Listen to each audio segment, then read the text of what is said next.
He was born in a log cabin, raised in silence, haunted by grief. He knew poverty, loss, loneliness, and yet he became the man who would hold America together with nothing but his words and his will.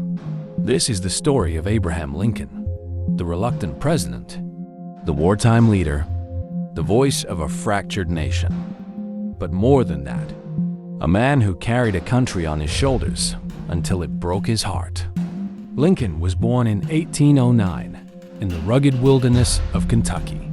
He had no formal education. His mother died when he was 9. His father was distant.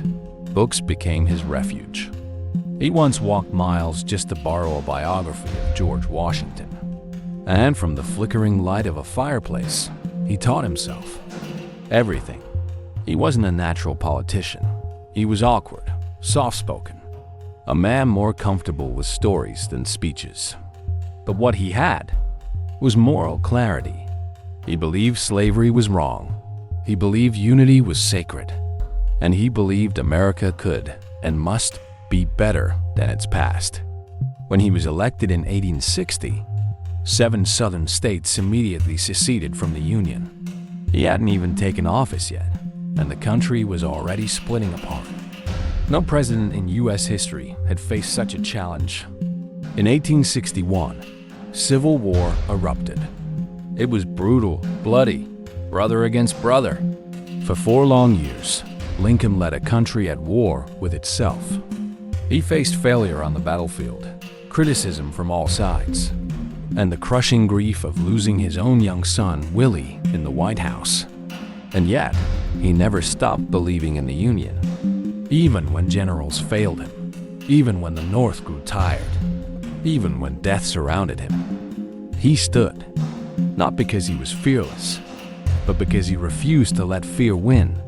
In the 3rd year of war, Lincoln changed the course of history. He signed the Emancipation Proclamation, declaring enslaved people in the Confederacy to be free. He said, "If slavery is not wrong, nothing's wrong." It was bold, controversial, legally limited, but symbolically, it turned the war into a battle for freedom itself. Later that year, at Gettysburg, Lincoln gave a speech just 272 words long. But those words, government of the people, by the people, for the people, would define democracy for generations. In April 1865, the Civil War ended. 600,000 lives lost. But the Union preserved. Lincoln had done what no one thought possible. He had saved the United States. 5 days later, he was shot in the back of the head.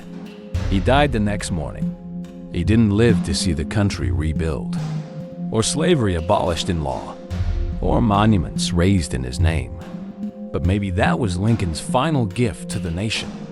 He gave everything, even his life, so the idea of America could live on. Abraham Lincoln wasn't just a great speaker. He was a great listener. He listened to his conscience, to the cries of the oppressed, and to the soul of a divided country.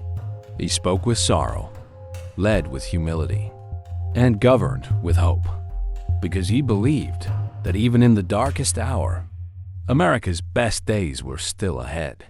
He began life in a cabin and now rests in marble, because Abraham Lincoln didn't just change laws. He changed what it meant to be American.